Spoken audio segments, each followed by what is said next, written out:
Another part of the elements that we thought were crucial to the first movie were the locations. We took people to the real places. We didn't fake them. Audience members got to see places they would never get to see in Europe or in other parts of the world. We had to go to a new place. It had to be Europe, because I think one of the things that's most interesting about the story is that it's played out in the streets of Europe, and there's something interesting about Bourne being an American in Europe. It increases his sense of isolation.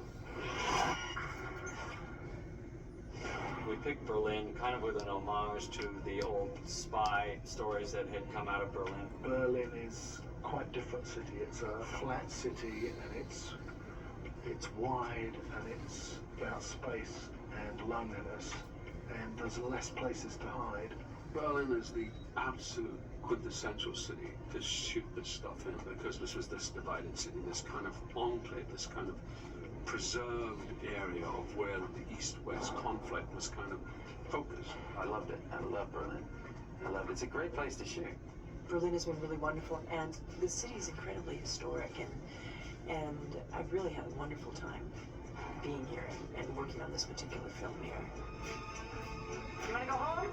Find Jason Bourne. And then came Moscow, because we wanted to do something unusual in our journey. We went to the studio and we said, we're going to ask you to take a risk on a couple other places. What train is that? That's the train to Moscow. And I don't think there was anyone in the room who had ever made a movie in Moscow. The law and order is being established, but there's this immense, brutal kind of underworld there too. A great place for a conflicted character like Bourne to come. A place of uncertainty and danger and opportunity. But also, oddly, a very truthful place, because it's white and there's snow. It was also during the winter, so the light was short and the weather was very, very cruel and cold and bitter, and so it presented a lot of production challenges.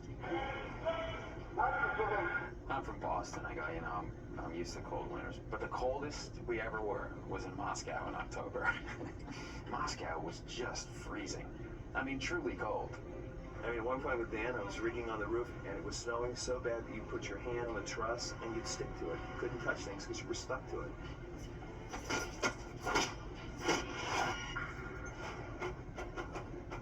The third element was, okay, where are Bourne and Marie? We thought they'd gone further off the grid, so I said, how about India? And Tony said, great, let's look in India. We found this place, Goa.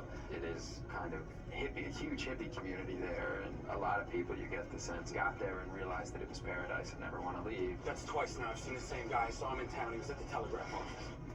I thought it was an absolutely exuberant place. You feel an energy unlike you feel in a Western city. It's just unbelievable, the sense of human energy, I guess, and the restlessness of the place. And I thought that was a great backdrop to start a restless, tormented Bourne. I'm not somebody who likes to make sweeping generalizations about 1 billion people, but in terms of the thousands that I met there, I just got a feeling from them of warmth that I really was remarkable. When you shoot in a place like India, it was very complicated and chaotic in parts. Well, the first time in my career, we actually had a herd of oxen break through a lockup, and we had to stop shooting to let the oxen clear the bridge. And it's so hot, and I was wearing a wig, and sometimes we'd get in the car, I didn't even know what we were doing exactly. We were so out of it, because it was so hot.